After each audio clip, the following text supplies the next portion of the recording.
محترم دوستو السلام علیکم۔ حضور صلی اللہ علیہ وآلہ وسلم کے جد امجد عبد مناف کے 4 بیٹے تھے: ہاشم، مطلب، عبد شمس اور نوفل۔ سب سے بڑے بیٹے کا نام ہاشم تھا، جبکہ سب سے چھوٹے کا نام مطلب۔ ہاشم تجارت کے لیے شام جا رہے تھے۔ راستے میں ان کا گزر یثرب کی بستی سے ہوا۔ یثرب مدینے کا پرانا نام تھا۔ عمر بن لبید جو خانوادہ بنی نجار کے سردار تھے، ان کے ہاں چند روز کے لیے آپ ٹھہرے۔ اسی اثناء میں عمر کی بیٹی سلمہ کو دیکھا۔ ہاشم نے ان کا رشتہ اس کے باپ سے طلب کیا۔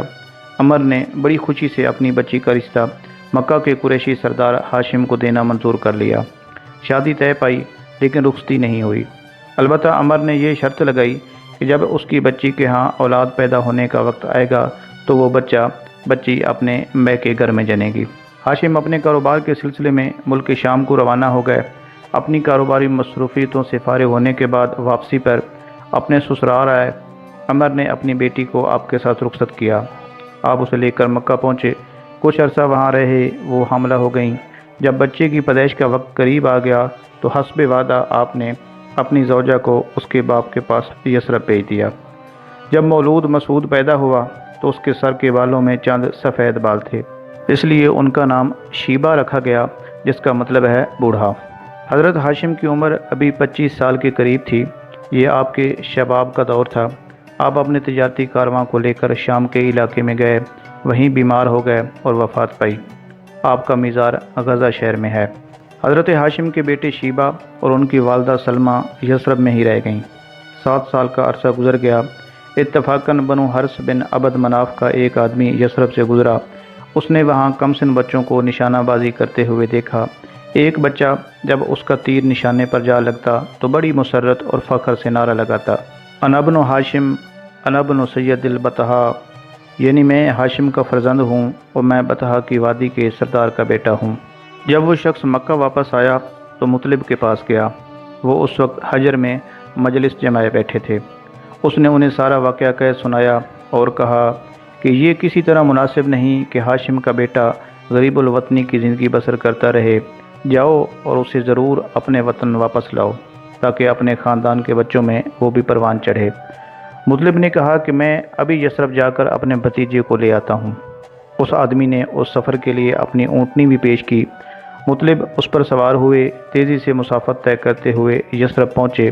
صحیح قول یہی ہے کہ آپ نے اپنے بھائی کی بیوہ سلمہ کو کہا کہ وہ بچے سمیت ان کے ہمراہ مکہ چلے، تاکہ بچے کی صحیح ماحول میں مناسب تربیت اور پرورش ہو سکے۔ سلمہ نے خود تو مکہ آنے سے انکار کر دیا، لیکن اپنے بیٹے کے مستقبل کی خاطر بچے کو مکہ بھیجنے پر رضامند ہو گئیں۔ مطلب نے اپنے بھتیجے شیبہ کو اونٹنی پر اپنے پیچھے بٹھایا اور مکہ کے لیے روانہ ہو گئے۔ مکہ پہنچے تو دوپہر کا وقت تھا۔ بڑے بڑے رئیس اپنی اپنی مجلسیں جمائے بیٹھے تھے۔ جب مطلب ان کے پاس سے گزرے تو انہوں نے پوچھا کہ یہ بچہ کون ہے؟ آپ نے جواب دیا کہ یہ میرا غلام ہے۔ گھر پہنچے، بیوی نے بچے کے بارے میں استفسار کیا تو اسے بھی یہی جواب دیا کہ یہ میرا غلام ہے۔ اس طرح شیبہ عبد المطلب کے نام سے مشہور ہو گئے۔ پھر مطلب نے بچے کو نہلایا، نیا لباس پہنایا اور لوگوں کو بتایا کہ یہ میرے بڑے بھائی ہاشم کا لخت جگر ہے۔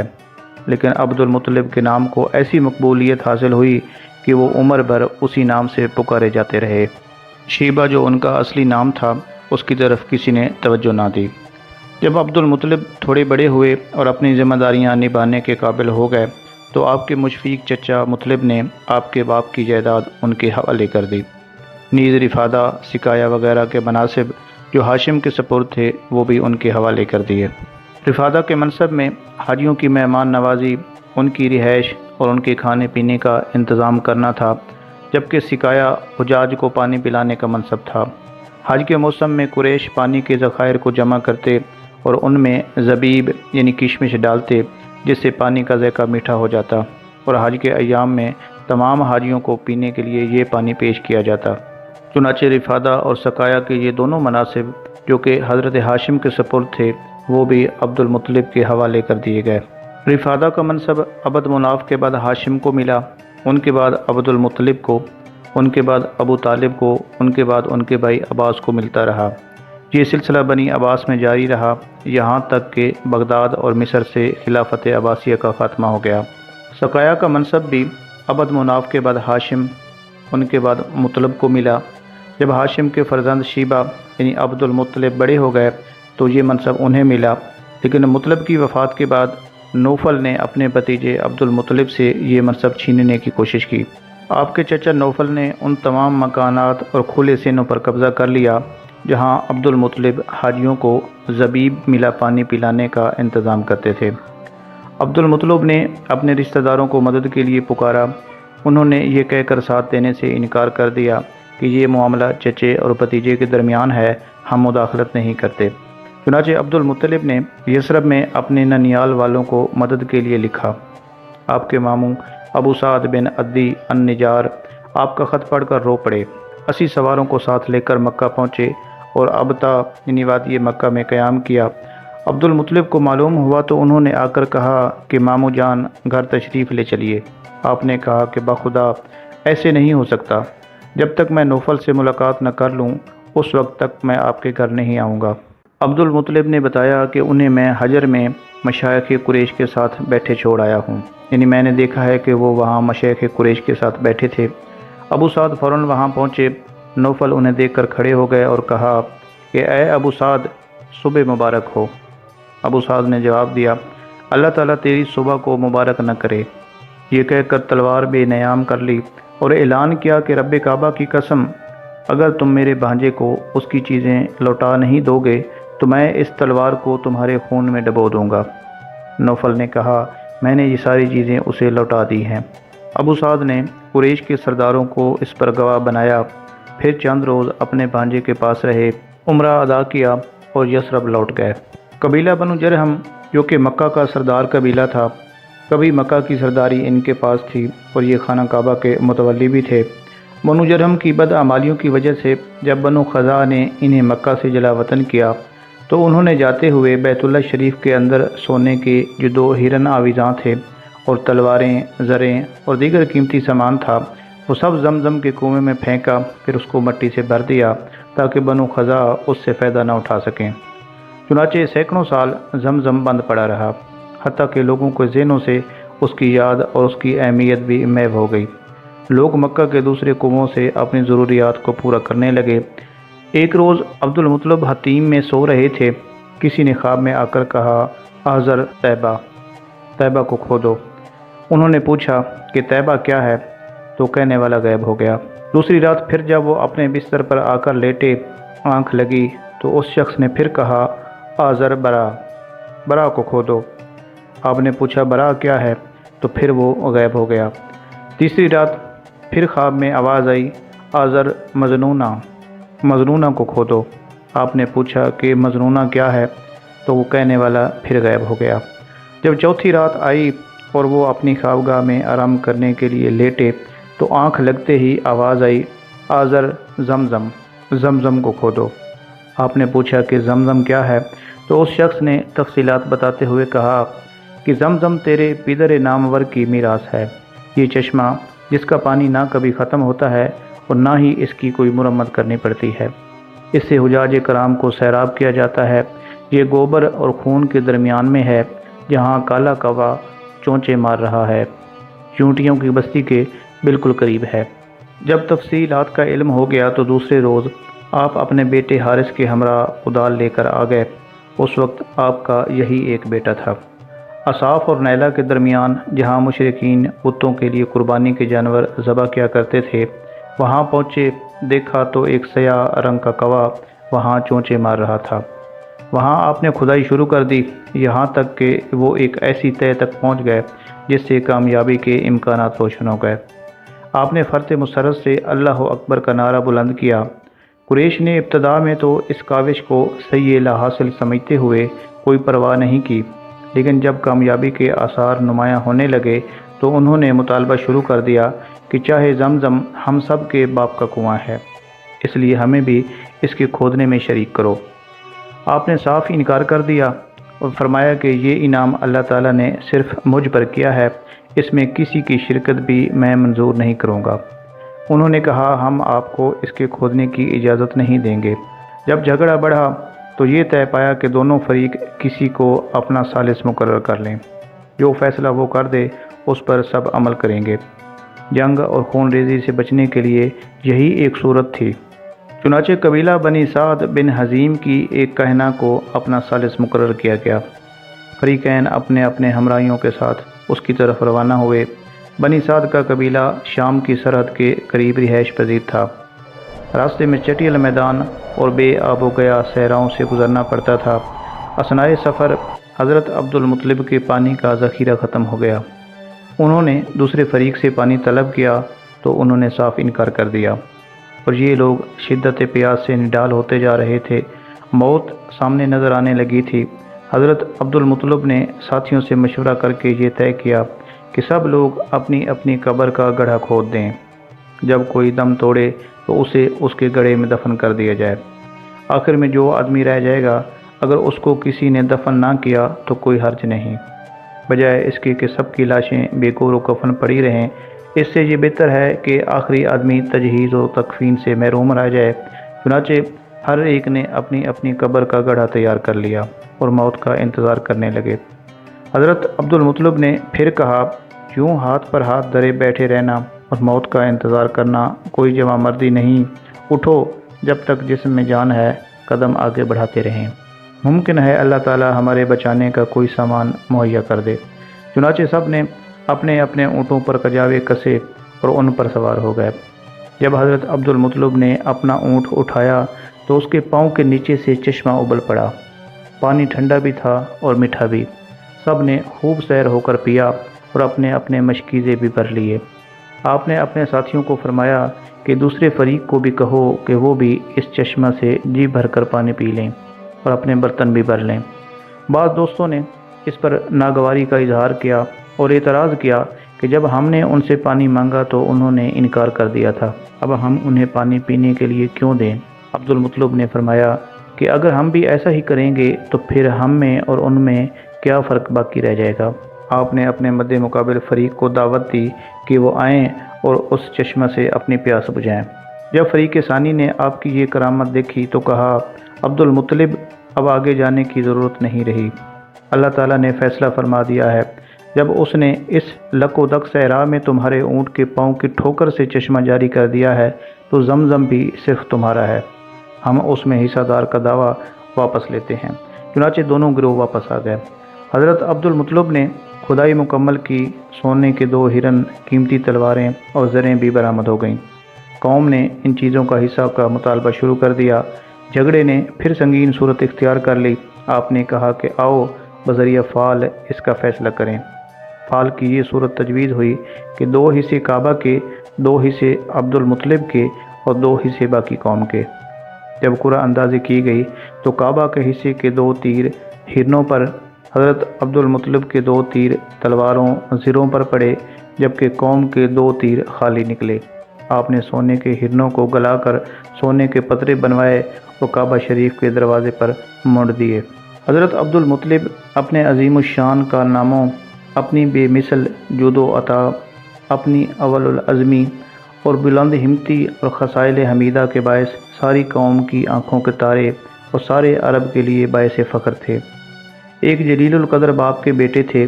تاریخ عالم کا رخ پھیر دینے کی صلاحیتوں سے مالا مال 10 بیٹوں کے باپ تھے۔ ایک روز آپ حتیم میں تشریف فرما تھے کہ آپ کے 10 بیٹے شیروں کی طرح آپ کے گرد حلقہ بنائے ہوئے بیٹھے تھے۔ ایک عرابی وہاں سے گزرا۔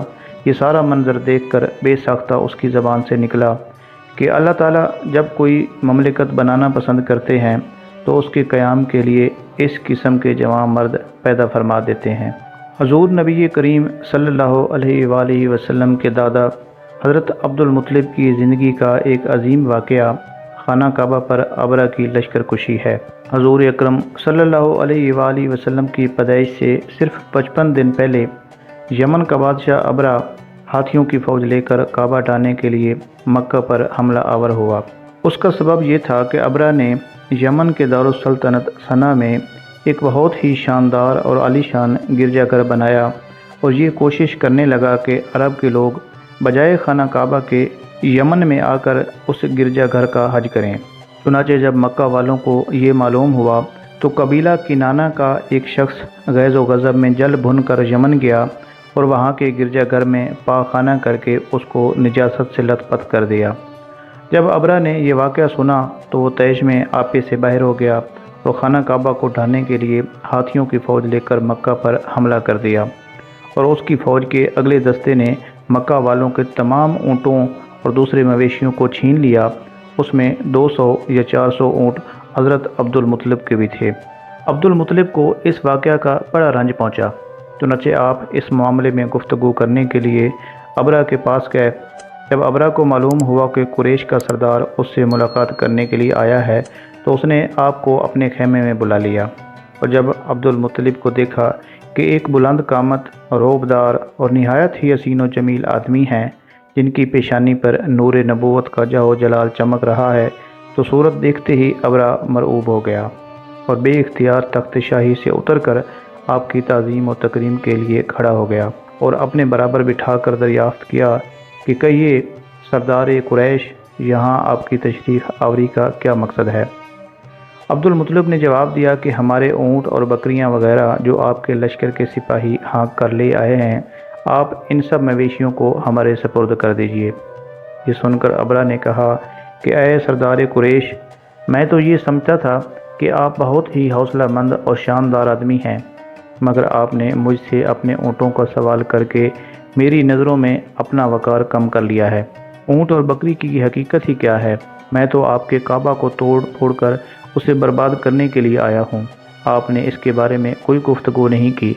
عبد المطلب نے کہا کہ مجھے تو اپنے اونٹوں سے مطلب ہے، کعبہ میرا گھر نہیں ہے بلکہ وہ تو خدا کا گھر ہے، وہ خود اپنے گھر کو بچا لے گا، مجھے کعبے کی فکر کرنے کی کوئی ضرورت نہیں ہے۔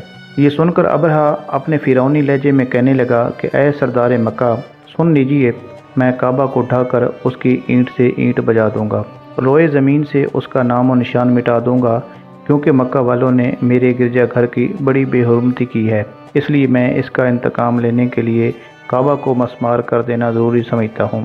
عبد المطلب نے فرمایا کہ پھر آپ جانیں اور خدا جانے، میں آپ سے سفارش کرنے والا کون ہوتا ہوں۔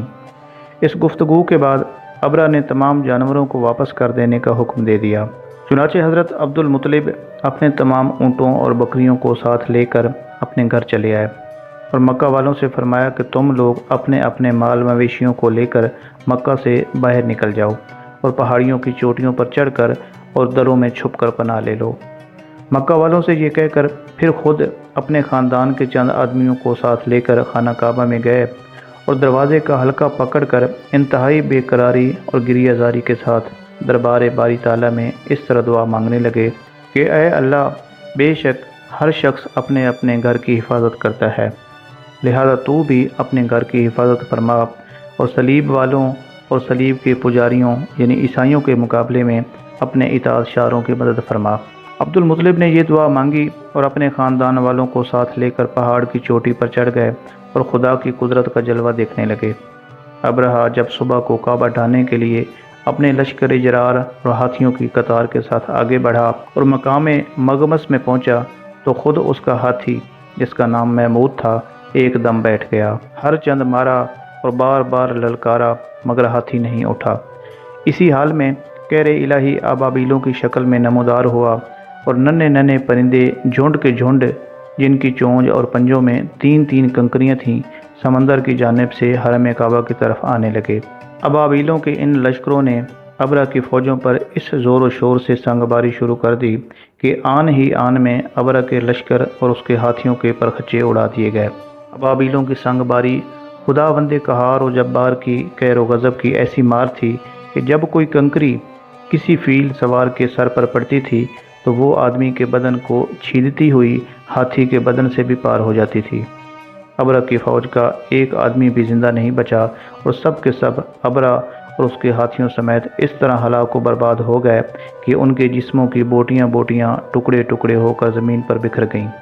چنانچہ قرآن مجید کی سورہ فیل میں خداوند قدوس نے اس واقعہ کا ذکر کرتے ہوئے ارشاد فرمایا، اے محبوب، کیا آپ نے نہیں دیکھا کہ آپ کے رب نے ان ہاتھی والوں کا کیا حال کر دیا؟ کیا ان کے خداؤں کو تباہی میں نہیں ڈالا اور ان پر پرندوں کی ٹولیاں بھیجیں تاکہ انہیں کنکر کے پتھروں سے ماریں تو انہیں چبائے ہوئے بھس جیسا بنا ڈالا۔ جب ابرہہ اور اس کے لشکریوں کا یہ انجام ہوا